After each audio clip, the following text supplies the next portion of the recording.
एवढा सोपा असेल जसा उपमुख्यमंत्र्यांनी मांडला तर तो एवढा जुना राहील. एवढे वर्ष कोर्टात चाललाच का, आणि कोर्टात चालला आणि चालल्यानंतर स्थगिती त्याला दिली गेलेली आहे. ह्याच्याबद्दल अंबादास दानवे पण आहेत, अनिल परब पण थोड्या वेळात येतील, ते तुम्हाला अगदी व्यवस्थित माहिती पाहिजे असेल तर ती देऊ शकतील. पण मला जी माहिती मिळाली ती अशी की ज्या गोष्टीला न्यायालयाने स्थगिती दिलेली आहे आणि ते स्थगिती देताना त्याच्यात असं एक म्हटलं गेलंय की न्यायालयात प्रविष्ट हा विषय असताना सरकारने ह्याच्यात हस्तक्षेप केलेला आहे आणि त्या हस्तक्षेपाला आमचा एक विरोध नक्कीच आहे.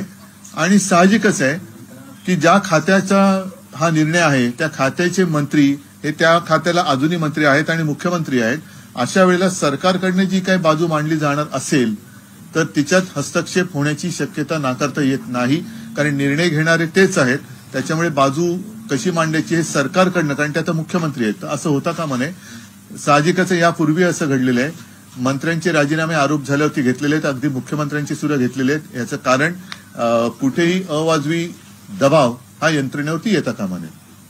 त्यांनी मात्र सांगितलं की जे काम झालेलं आहे ते कायद्यानुसार झालेलं आहे, कुठल्याही प्रकारचं नाही. कायद्यानुसार झालं असेल तर मान्य आहे, पण मग कायद्यानुसार झालं असेल तर कोर्टाने स्थगिती का दिली हा विषय त्याचं उत्तर मिळणं गरजेचं आहे. आणि एवढा जर का सोपा तो विषय होता किंवा आहे तर एवढे वर्ष तो न्यायालयात लटकून का राहिला. आणि त्या नागपूर सुधार प्रन्यासचे जे तेव्हाचे चेअरमन किंवा अध्यक्ष असतात त्यांनी या गोष्टीला नकार का दिला होता ह्याचा सगळा उहापोह न्यायालयात होऊ द्या ना. आम्ही त्याच्यावरती कुठे काही बोलत नाही आहोत. आम्ही त्या विषयावरती काही बोलत नाही आहोत. परंतु जेव्हा न्यायालय सांगतंय की या आमच्या न्यायप्रविष्ट ह्याच्यामध्ये सरकारचा हस्तक्षेप झालेला आहे, ही बाब गंभीर आहे.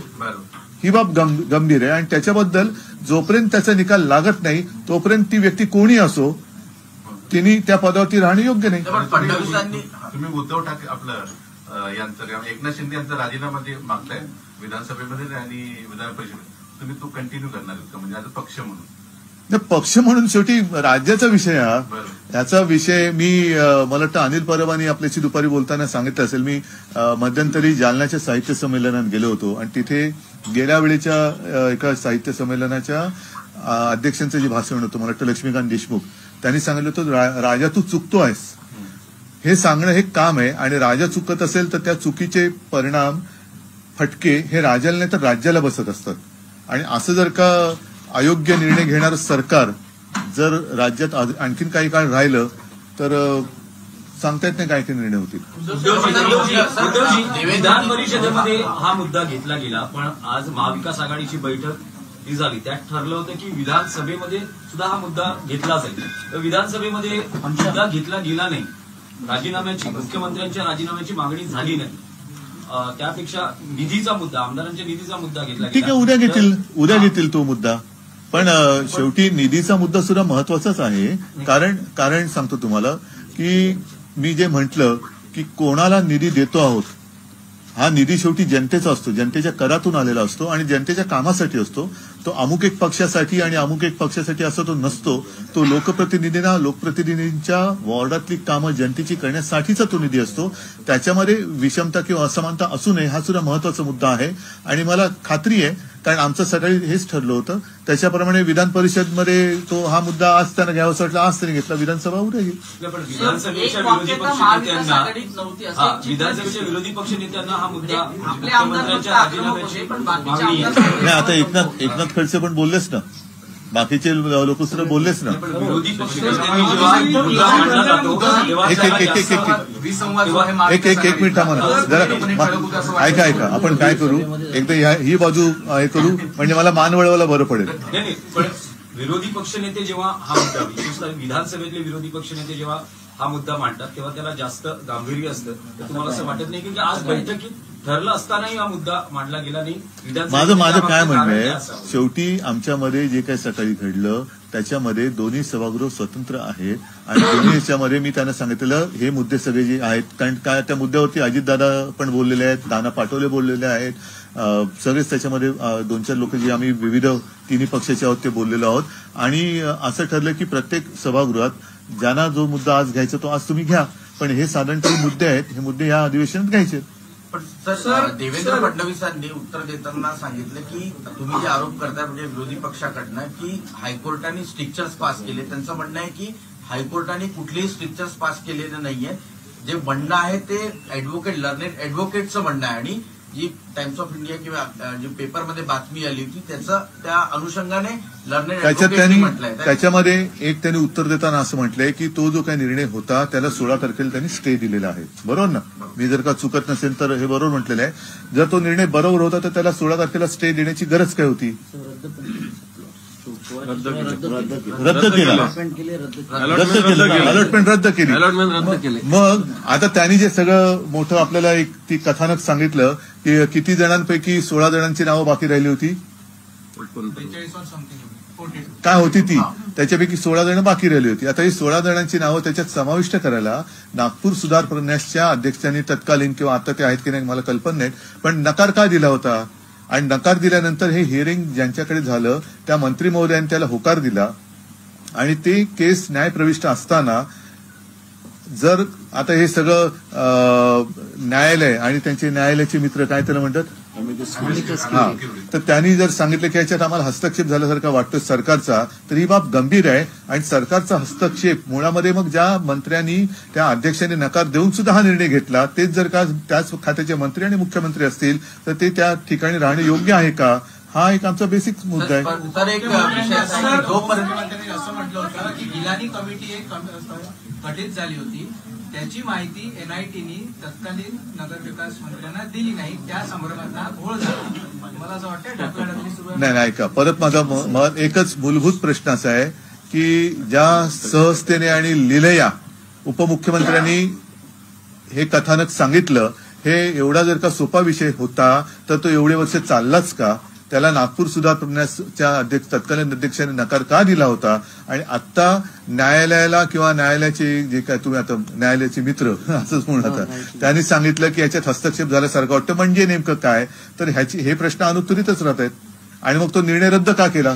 मग तो निर्णय कोर्टाला कळवला का गेला न गेला तरी पण हस्तक्षेप झाला आहे तर त्याच्यामध्ये दिसतंय ना. जोपर्यंत राजीनामा देणार नाही एकनाथ शिंदे तोपर्यंत आता सभागृह चालू देणार नाही शिवसेना. हा सगळ्या महाविकास आघाडीने घ्यायचा एक निर्णय आहे, पण शेवटी आवाज उठवण्याचं काम महाविकास आघाडीने आज केलेलं आहे. साहजिकच आहे, विरोधी पक्षनेता विधान परिषदेमध्ये हे पद शिवसेनेकडे आहे म्हणून हा त्या सभागृहात महत्वाचा मुद्दा पहिला वाटला म्हणून तो आम्ही मांडलेला आहे. उद्याकडे विधानसभेमध्ये पण तो येईल. असं असताना माननीय गृहमंत्री महोदयांनी असं सांगितलं हे मुद्दा लावून धरलेला असताना त्यांनी असं सांगितलं की खोदा पहाड निकली चुईया, लेकिन पहाड़ तो खोदा ना, चुहा निकला नहीं निकला, अब तक वो आया नहीं है, लेकिन पहाड़ तो खोदा. तो पहाड़ तर कोणीतरी खोदायलाच पाहिजे होता, नाहीतर असा डोंगर चढत गेला तर खणणार कधी, खोदणार कधी. उन्होंने आज जो सफाई दी उसको लेकर आप संतुष्ट है क्या? इस मुद्दे को आगे लेके जाएंगे? सर ये सदन चलने दिया जाएगा या नहीं, या ये कल देखेंगे, कल देखिए ना. थोड़ा करके मैं पूरा नहीं बताऊंगा. एक बात स्पष्ट है कि जो भी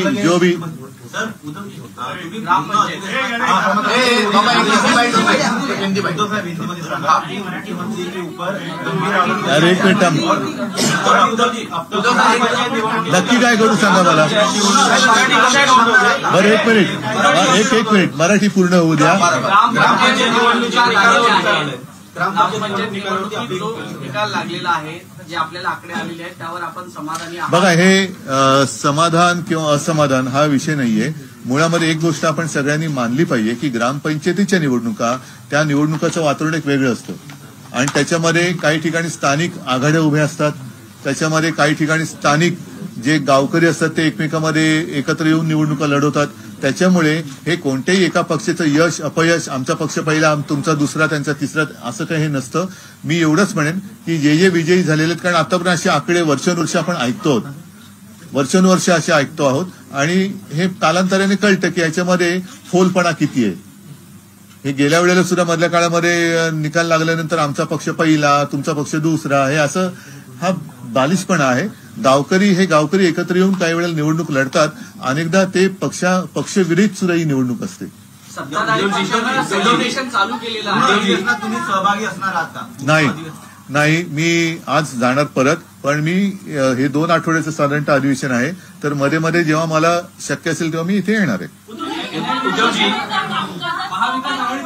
एक आघाडी सरकार होतं तेव्हा हे सगळं झालं काय म्हणाल तुम्ही? मुख्यमंत्री म्हणून तेव्हा तुम्ही होता, एनआयटीचं प्रकरण झालं तेव्हा महाविकास आघाडी सरकार होतं, मी म्हणून तर मी मुख्यमंत्री आज नाहीये ना. तेव्हा तुम्ही मुख्यमंत्री तसं त्या याही मुख्यमंत्री नाही.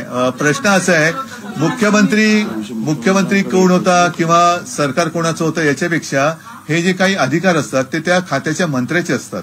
आणि हे मंत्री साधारणतः एक त्याला न्यायालयाचं एक स्वरूपासारखं ते असतं.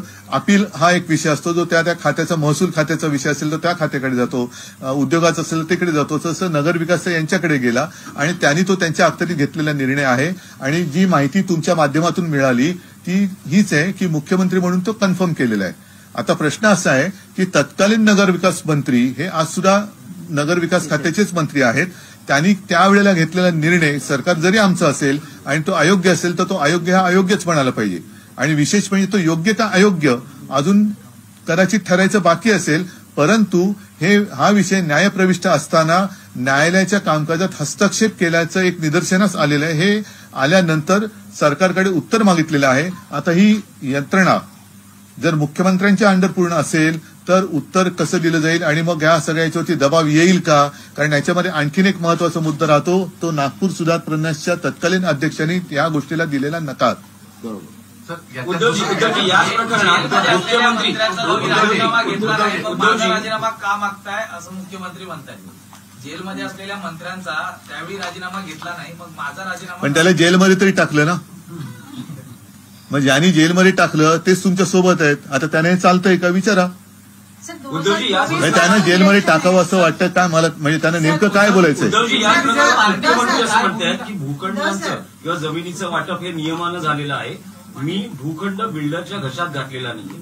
दहिसरला भूखंड कसा दिला गेला त्याच्यासाठी 300 ऐका एक मिनिट ऐका. हे मुद्दा त्यांनी मांडला. नाही ते जाऊ द्या. ते म्हणजे मी चोरी केली का मग तुम्ही चोरी केली का हे त्याचं उत्तर होऊ शकत नाही.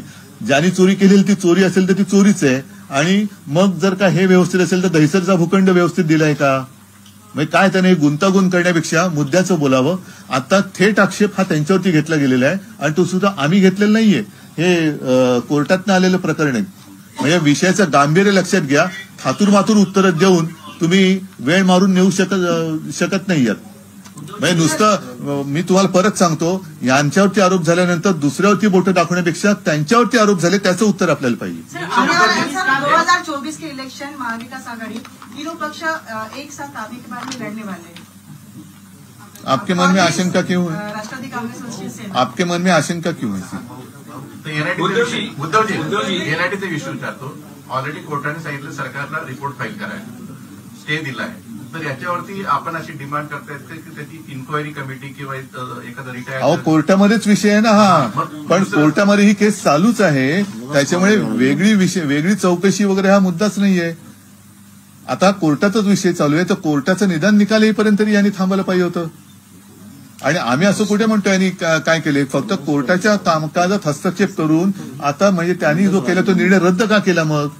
आणि म्हणूनच राजीनामा मागतोय आम्ही. हा मुद्दा आपण शिवसेना पक्ष म्हणून परब असतील किंवा दानवे सर असतील हा लावून धरणार आहे, कारण सभागृह चालणार आहे का, चालू देणार आहे का? बघा असं आहे, शेवटी हा विषय तर लावून धरावा लागणार. कारण ही अशी थातूरमातूर ज्या पद्धतीने त्यांनी उत्तर स्वतःचं समर्थन करताना आमच्यावरती आरोप केलेत हे अत्यंत हास्यास्पद आहे. म्हणजे कुठेतरी पाणी मुरलेलं आहे. नाहीतर त्यांनी स्पष्ट उत्तर दिलं असतं की असं आहे, ह्याच्यामुळे असं झालेलं आहे. आणि आमचं म्हणणं हेच आहे की जे उत्तर आज माननीय उपमुख्यमंत्र्यांनी सभागृहात दिलं मग त्यांनी स्वतः कोर्टात द्यायला पाहिजे होतं उत्तर. एवढा सोपा विषय होता तर.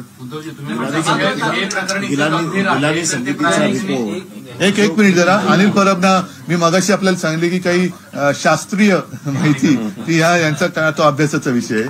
तर अनिल आपण नीट सांगा. हा प्रश्न ऐकून घ्या ना त्याच्यावर. नाही एकदा ऐकून घ्या म्हणजे सांगतील. एक छोटा प्रश्न होता की हे इतकं गंभीर प्रकरण आहे, तुम्ही राजीनामा मागताय त्या प्रकरणावरती, तर विधानसभेमध्ये आज प्रायोरिटीने हा विषय आला नाही. मगाशी मी तुम्हाला बोललो. दुपारपर्यंत अशी भावना होती सगळीकडे की याच्याबद्दल महाविकास आघाडीमध्ये ठळकपणे नाही असं नाहीये, दिसत नाहीये. असं नाही. त्यानंतर हा मुद्दा उचलला गेला. वेगवेगळे विषय वेगवेगळे मांडले जातात. मी मगाशी बोललो नाही होती. एक मिनिट अनिल जरा त्यांना जरा नीट सांगा. एक मिनिट त्यांना जरा अनिल परबना वेगळी नीट माहिती देऊ द्या. हा जो एनआयटीचा जो विषय आहे हा NITचा विषय, हे भूखंडाचं जे वाटप आहे, आज मुख्यमंत्री सांगत होते, उपमुख्यमंत्री सांगत होते की गुंठेवारी पद्धतीने केलं जातं.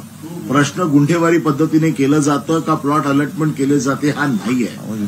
प्रश्न हा आहे की ह्याच्या ज्या अनियमितते आहे वाटपाच्या बाबतीमध्ये, याच्या संदर्भात एक PIL दाखल केली होती, ज्या PILच्या माध्यमातून या सगळ्या गोष्टी बाहेर आलेल्या आहेत. PILच्या वेळी ज्या वेळेला अमिकस क्युरीने ज्या वेळेला सांगितलं गेलं की अशा प्रकारची बातमी आलेली आहे आणि या बातमीमध्ये तत्कालीन नगरविकास मंत्र्यांनी एक हिअरिंग घेऊन याचं वाटप केलेलं आहे आणि म्हणून कोर्टाने असं म्हटलंय की जर ही बातमी खरी असेल तर हे प्रकरण न्यायालयाच्या प्रक्रियेमध्ये हस्तक्षेप करणार आहे. जर कोर्टाने असं म्हटलेलं आहे की हे प्रकरण खरं असेल तर हे प्रकरण खरंच आहे. त्याचं कारण असं आहे की हिअरिंगची मिनिट्स आहेत, हिअरिंगची प्रोसिडिंग आहे. जर हिअरिंगची प्रोसिडिंग आहे याचा अर्थ हिअरिंग झाली, हिअरिंगमध्ये वाटप झालं, हिअरिंगमध्ये सगळ्या ज्या गोष्टी द्यायच्या त्या झाल्या. म्हणजे कोर्टाने जो आक्षेप नोंदवलेला आहे की जर हे प्रकरण खरं असेल, जे उपमुख्यमंत्र्यांनी आज सभागृहात सांगण्याचा प्रयत्न केला की कोर्टाचे ताशेरे नाहीत, हे कोर्टाचे ताशेरे पक्के झालेले आहेत बाय वे ऑफ प्रोसिडिंग. कारण ज्या हिअरिंगचं प्रोसिडिंग आज अवेलेबल आहे याचा अर्थ हिअरिंग झाली. कोर्टात जेव्हा प्रकरण एखादं आहे त्या प्रकरणाला स्टे दिलेला आहे. मुळात प्रकरण काय आहे की वाटपात अनियमितता आहे. जे दिलेले लीजवरती प्लॉट आहेत त्याच्यात अनियमितता आहे. ते गुंठेवारी पद्धतीने असो किंवा कुठल्याही पद्धतीने असो दे, अनियमिततेसाठी ती रिट पिटिशन फाईल झालेली आहे, PIL फाईल झालेली आहे आणि त्यामुळे ही अनियमितता सिद्ध झालेली आहे. त्यांनी मान्य केली, अनियमितता झाली म्हणून प्लॉट रद्द केले गेले. जर बरोबर होतं सगळं प्रकरण, जर गिलानी समितीचा रिपोर्ट त्या दिवशी सबमिट केला नाही, कोणाच्या सांगण्यावरनं सबमिट नाही केला आणि जर सबमिट केला नाही तर मग त्या अधिकारी जो याला जबाबदार आहे त्याच्यावरती काय कारवाई केली का? कोणावरही कारवाई केली नाही. म्हणजे याचा अर्थ मंत्र्यांच्या सहमतीने हा रिपोर्ट सबमिट केला गेला नाही.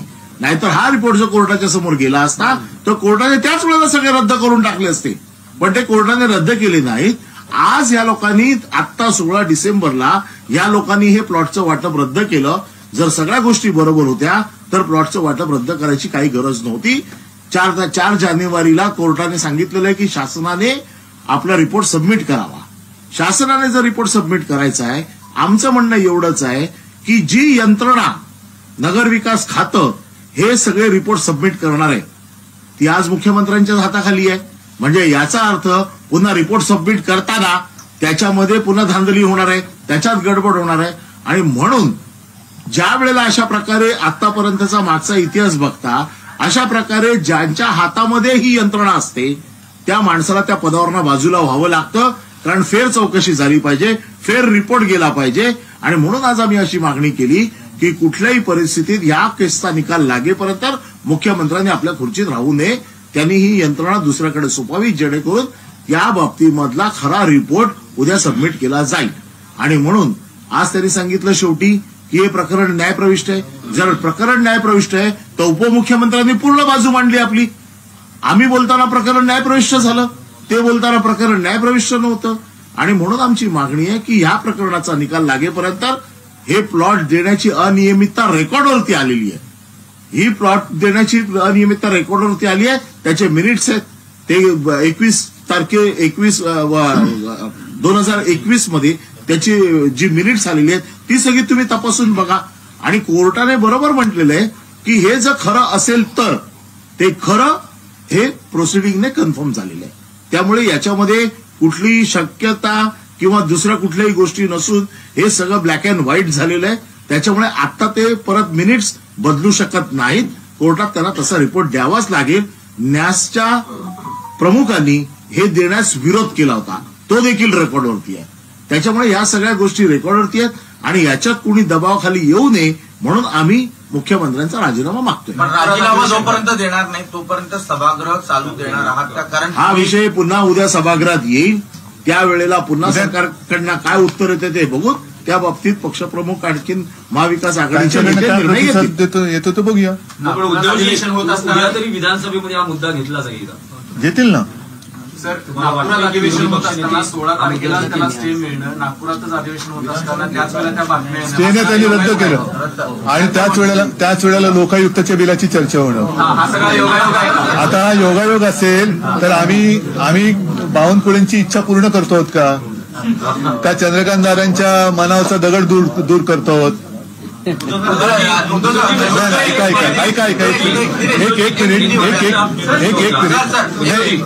मिनिट हा जसा एक विषय महत्वाचा आहे. हा आदित्य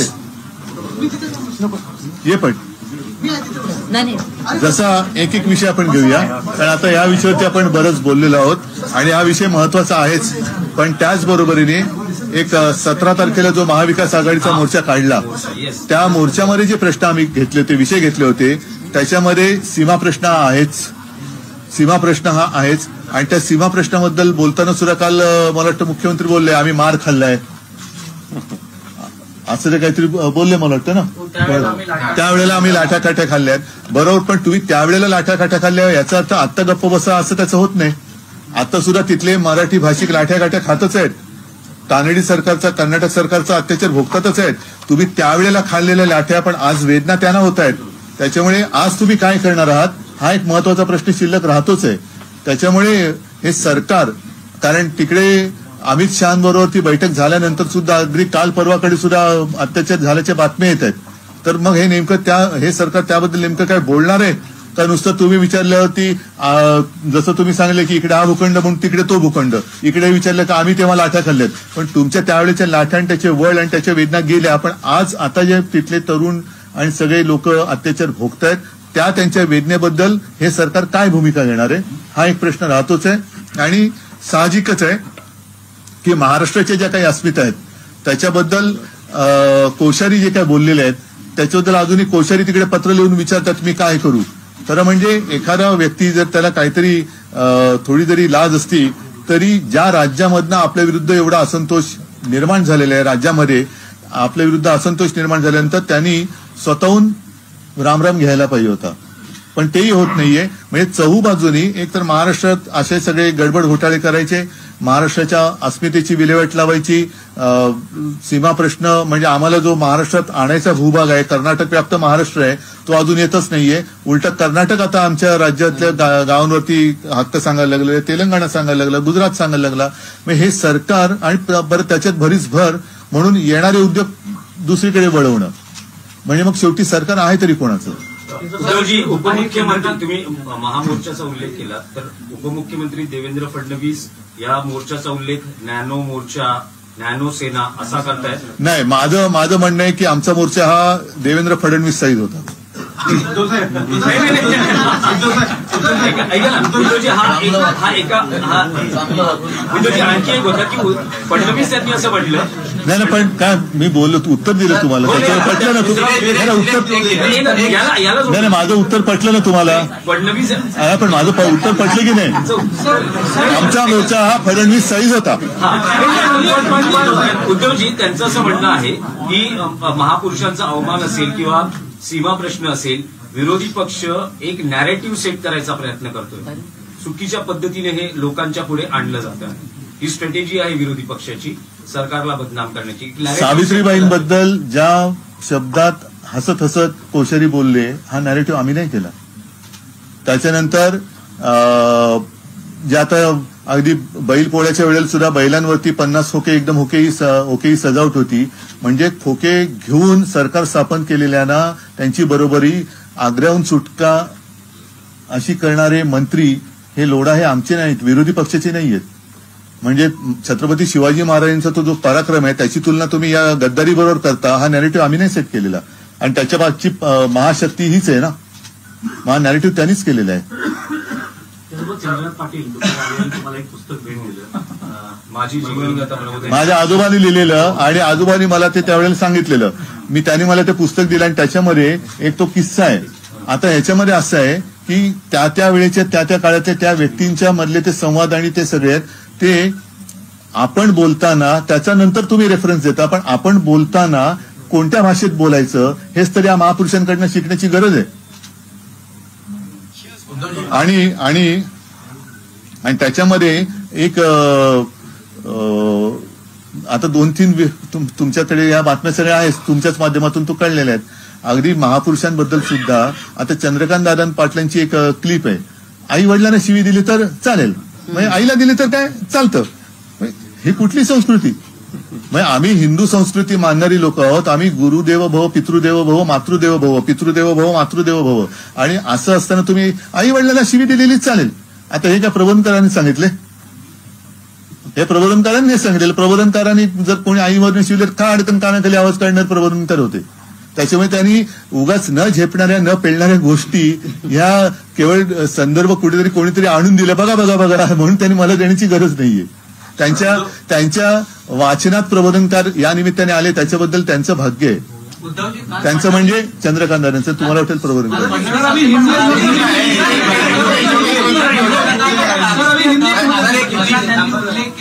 त्याच्यावर काय भूमिका आहे? काय विरोधकांमध्ये राजकीय दमने असा फडणवीसांनी म्हणजे काय, म्हणजे कसा दाखवायचा असतो तो मला सांगा. नाही, त्यांचं असं म्हणणं आहे की आमची लढाई नॅरेटिव्हची आहे, विरोधी पक्षाची नाहीये. मग आमची पण त्यांच्या नॅरेटिव्हवरतीच आहे. हा आता आमचा फडणवीस साईजचा मोर्चा तो ज्ञानो मोर्चा म्हणतायत, त्याच्यावरनं त्यांनी त्यांच्या साईजची बरोबरी करावी.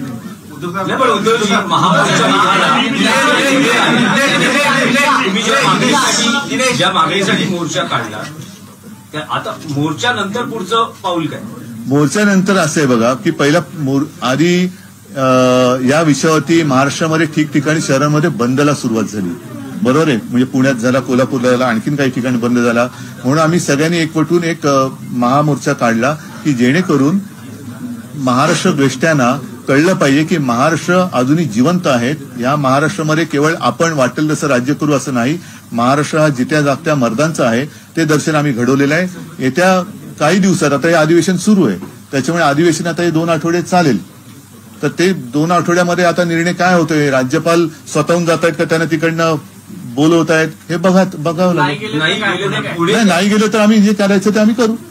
पण याचा अर्थ असा की शेवटी हे आम्हाला करावं लागणार आहे. यांचा महाराष्ट्र द्वेष काही कमी होत नाही असा त्याचा अर्थ होणार आहे. सर, अभी हिंदी में जानना चाहेंगे, आपने आज प्रेस कॉन्फ्रेंस में मुख्यमंत्री के इस्तीफे की भी मांग की है, क्यों ये मांग कर रहे हैं? जो ये इस बारे में मैंने पूरी बात जो मराठी में की है, मैं आपको एक ये करता हूं कि अनिल परब जी ठीक तरह से आपके साथ हिंदी में बात करेंगे, क्योंकि इसमें जो टेक्निकल जो मुद्दे हैं वो मुझसे ज्यादा अंबादास भी है और अनिल जी भी है. एक मिनट सांगा, अनिल जी जरा एक मिनट. अनिल जी ना एकदा, अनिल जी आप जरा बताइए कि ये मुद्दा क्या है और किस तरीके से आज अपने को मतलब जो उत्तर दिया गया है गुमराह कैसे कर रहे हैं वो लोग. आज एनआईटी के बारे में विधान परिषद में जो सवाल उठाया गया, वो जो प्लॉट जो इशू किए गए थे, जिस प्लॉट को लेके एक हाईकोर्ट में पीआईएल दाखिल हुई थी, इस पीआईएल में प्लॉट का जो डिस्ट्रीब्यूशन करने के टाइम पे जो इरेगुलरिटीज जो हुई थी, इस बारे में इस पीआईएल में एमिकस क्यूरी का रिपोर्ट गया था, जिस एमिकस क्यूरी ने एक बात कोर्ट के सामने लाई थी कि क्यों कुछ न्यूज़पेपर्स में ये बात आ रही है कि इस प्लॉट का जो डिस्ट्रीब्यूशन किया गया वो गलत तरीके से किया गया है, और जब स्टेटस को है, जब ये मामला कोर्ट में इसके ऊपर बहस चल रही है, ऐसे वक्त में तत्कालीन नगर विकास मंत्री इसके बारे में हियरिंग लेते हैं और इस प्लॉट को डिस्ट्रीब्यूट करते हैं. इसके ऑब्जर्वेशन में कोर्ट ने ये कहा कि अगर ये बात सच है तो ये कोर्ट के कामकाज में इंटरफेरेंस है बाय स्टेट गवर्नमेंट, और कोर्ट के कामकाज में इंटरफेरेंस करना ये सबसे बड़ी गलती है. ये कोर्ट का ऑब्जर्वेशन है. अगर ये बात सही है तो जो न्यूज़पेपर के आइटम में आई है, जो बात कही गई वो सही इसलिए है क्योंकि वो जो हियरिंग हुई, उस हियरिंग के मिनट्स अवेलेबल है. जिस हियरिंग का मिनट्स अवेलेबल है, जो कॉन्स्टिट्यूशनरी अथॉरिटी में मिनिस्टर ने हियरिंग की थी, उसकी पूरी प्रोसीडिंग है, और उस प्रोसीडिंग में ये प्लॉट का डिस्ट्रीब्यूशन किया गया है. इसका मतलब एमिकस क्यूरी ने जो इशू कोर्ट के सामने लाया था कि कुछ न्यूज़पेपर में ये आ रहा है कि इंटरफेरेंस इन जुडिशियरी ये बात सच हुई है। आज उप मुख्यमंत्री देवेंद्र फडणवीस ने जो कहा, जो गुमराह करने की कोशिश की कि ये प्लॉट गुंठेवारी के सिस्टम के है, ये डायरेक्ट अलॉटमेंट नहीं है, इसकी अनियमितता को लेके ही ये रिट पिटीशन हुआ था और इस अनियमितता को लेके आज भी मैटर चल रहा है और इंटरफेरेंस इन जुडिशरी, ये बात कोर्ट ने सीरियसली ली है। इसलिए हमने ये मांग की कि अगर इंटरफेरेंस है तो जो 4 तारीख को कोर्ट के सामने जो स्टेट गवर्नमेंट अपना एफिडेविट फाइल करेगी या जो अपना कहना बोलने वाली है, उसकी पूरी जुरिडिक्शन इस मुख्यमंत्री और नगर विकास खाते में जाती है, जो अपना रिपोर्ट सबमिट करनी है। जो कमेटी का रिपोर्ट सबमिट होने वाला था वो रिपोर्ट सबमिट नहीं हुआ, इसलिए यह गड़बड़ हुई, ऐसा उप मुख्यमंत्री ने कहा है। रिपोर्ट तो तैयार था, तो जानबूझ के उसको सबमिट नहीं किया, या इसके बारे में पूरी इंक्वायरी होनी चाहिए कि ये रिपोर्ट सबमिट क्यों नहीं किया गया, इस रिपोर्ट में क्या लिखा था। ये सब चीजें जब तक होती नहीं है, क्योंकि अभी जिस व्यक्ति के ऊपर आरोप लगाया है, आपको शायद मालूम है कि इसके पीछे के जितने भी इंसिडेंट्स है, फिर आदर्श का हो, अंतुले साहब का हो, जो मुख्यमंत्री इसके पहले रेजिग्नेशन दे चुके हैं, उनको इस्तीफा इसलिए देना पड़ा क्योंकि जब आदमी पोस्ट पे बैठा है तो वो अपने जो जितने भी दलीलें हैं उस माध्यम से कोर्ट में भेज सकता है और ये दबाव उनके ऊपर गलत काम करने का नहीं होना चाहिए, क्योंकि इसमें एनआईटी के चेयरमैन ने भी अपना विरोध दर्शाया था। उन्होंने कहा था कि इस तरह से ये प्लॉट का डिस्ट्रीब्यूशन नहीं होना चाहिए। ये सब चीजों को फिर से उसके ऊपर छेड़छाड़ की जाएगी और जो लोगों को न्याय मिलना चाहिए था वो मिलेगा नहीं। इसलिए आज शिवसेना ने विधान परिषद में ये मांग की कि जब तक इस मैटर का जब तक रिजल्ट नहीं लगता है तब तक मुख्यमंत्री ने अपना इस्तीफा देना चाहिए और ये इंक्वायरी जो है या जो कुछ भी इसके बारे में करना है वो उनके हाथ में नहीं होना चाहिए। इसलिए शिवसेना ने आज विधान परिषद में उनके इस्तीफे की मांग की है। उद्धव जी, सीएम साहब जो है वो इस्तीफा देने के लिए तैयार नहीं है, सरकार सफाई दे रही है, तो ऐसे में आप भूमिका क्या होगी आपकी आज? नहीं, हमने तो जो मांग की है वो हमारे अपनी पॉलिटिकल मांग नहीं है, वो जनता की मांग है। क्योंकि ऐसी व्यक्ति अगर उस अधिकार पर बैठे रहे तो एक गलत फैसला, अब तक गलत है या नहीं है, अगर गलत नहीं होता तो जो उप मुख्यमंत्री साहब ने कहा तो उसको रद्द क्यों किया, कैंसिल क्यों किया। तो ऐसी व्यक्ति अगर बैठी रही तो राज्य का नुकसान होगा। और हम ये नहीं कहते कि वो अपराधी है, वो है या नहीं है कोर्ट में तय होगा, हम नहीं उसमें कुछ कहना चाहते। लेकिन ये फिलहाल बात जो अभी सामने आई है उसको अगर देखें तो स्वाभाविक है, जैसे अनिल जी ने बताया कि पहले जब भी आरोप हुए हैं मंत्रियों ने इस्तीफा दिया है, वो इसीलिए दिया है कि वो उनके अधिकार का गलत इस्तेमाल ना करे। महाराष्ट्र आहे की जिथे महिलांचा अपमान होतो आणि राजकारणामध्ये नेहमी, आणि राजकारण हा महिला हा राजकारणाचा विषय नाही असं सगळीकडे मानलं जातं। नाही, असं कुठे म्हणणं नाही, त्यामुळे जे गुन्हा असणारे ज्यांच्यावर आरोप आहे, शिवीगाळ करणारे व्यासपीठावर बसतात सत्ताधारी पक्षाच्या पत्रकार परिषद आणि त्यांना काढलं जात नाही, त्या महाराष्ट्राचा सन्मान आहे का? नाही, तो मुद्दा मी परवाच्या मोर्चात पण एक ओझरता त्याचा उल्लेख केला। हेच महाराष्ट्राचं दुर्दैव आहे। एका बाजूला आपले आदर्श जे आहेत त्यांचे अपमान होत आहेत आणि ते आदर्श एवढ्यासाठीच आहेत, जसं सावित्रीबाई फुले आहेत, जिजामाता आहेत, या सगळ्या महिलांनी हा महाराष्ट्र घडवण्यामध्ये मोठं योगदान दिलेलं आहे। आणि अशा महाराष्ट्रामध्ये एक व्यक्ती अगदी सुप्रिया सुळेंना जी शिवी देते ती व्यक्ती मंत्री म्हणून आजही कायम राहते, विधान भवनात येते, सगळीकडे फिरते। हे कोणत्या प्रकारचं राज्य आहे, कोणत्या प्रकारचं सरकार आहे आणि कोणते आदर्श आणि कोणतं हिंदुत्व? विधान परिषद में देखा कि मुख्यमंत्री के इस्तीफे की मांग करते हुए काफी देर हंगामा हुआ, जिसके बाद विधानसभा को स्थगित भी किया, विधान परिषद को स्थगित भी किया गया। क्या आगे भी महाविकास आघाड़ी इसकी इस्तीफे नहीं, हमने ये हमारे एक निजी बात नहीं है, ये तो राज्य की बात है। जनता की हित में जो भी रहेगा वो हम करेंगे और इसलिए आज तो हमने मांग की है। आपके माध्यम से पूरी जनता को इसकी जानकारी होनी चाहिए। ग्राम पंचायत चुनाव के नतीजे आए हैं, बीजेपी फिर से दावा कर रही है, उनको जनता ने देखो इसमें कोई मैंने तो कहा कि मुझे इसमें कोई कहने की बात आवश्यकता नहीं लग रही है, क्योंकि हमेशा यही होता है, सब पार्टियां दावा करती है कि मेरी पार्टी पहली है, मेरी पार्टी पहली है, लेकिन इस बात में एक सच्चाई है, जो सच्चाई हमें नजरअंदाज नहीं करनी चाहिए। गांव के लोग जो रहते हैं वो आपस में मिलजुल कर भी चुनाव लड़ते हैं और कभी कभी उसमें कुछ पार्टियां या पॉलिटिकल पार्टी होती भी नहीं है, तो ऐसे लोग भी लड़ते हैं, वो उनका अधिकार है। तो इसका मतलब ये नहीं कि मेरी पार्टी नंबर 1 है या मेरी पार्टी हार गई, ऐसे नहीं है। ये गांव वालों की अगर उनकी एक बात होती है, आपस में एक अच्छी एक अपनापन है, तो उसमें किसी ने उसके ऊपर क्लेम करना अच्छी बात नहीं है। दोनों तरफ से लोग आए जाएंगे, लेकिन कल जो हुआ उसके बाद आपको लगता है सरकार ये सक्षम है या फिर जो नहीं, ये सरकार तो क्या कहूं मैं, ये सरकार तो कुछ कहने के लिए नहीं तैयार, डरती है। पहले तो इनके मंत्री जाने वाले थे, वहां के कर्नाटक के मुख्यमंत्री ने थोड़ी आंखें क्या दिखाई, ये लोग पीछे आ गए, भाग गए, और अब तो वहां जाने के लिए तो छोड़ो, कुछ बोलने के लिए तैयार नहीं है। अब वो भी एक विषय है, वो जो ये जैसे एनआईटी का विषय कोर्ट में, वैसे हमारा जो विवाद है वो भी कोर्ट में है। तो कोर्ट का ये तो एक कॉमन सेंस है, जब तक वो वहां से कुछ रिजल्ट आता नहीं तब तक दोनों राज्यों ने शांत रहना चाहिए था। लेकिन कर्नाटक लगातार आगे बढ़ती जा रही है। बेलगांव का उन्होंने नाम भी बदली किया, उसको उन्होंने उपराजधानी का दर्जा दिया, फिर वहां अभी अधिवेशन का सेशन शुरू हो गया। तो आपके पास पूरी उसकी जानकारी होगी कि अदालत में ये कब गया केस, और अदालत में जाने के बाद जो चीजें कर्नाटक सरकार ने की है, क्या वो कंटेम्प्ट है या नहीं है।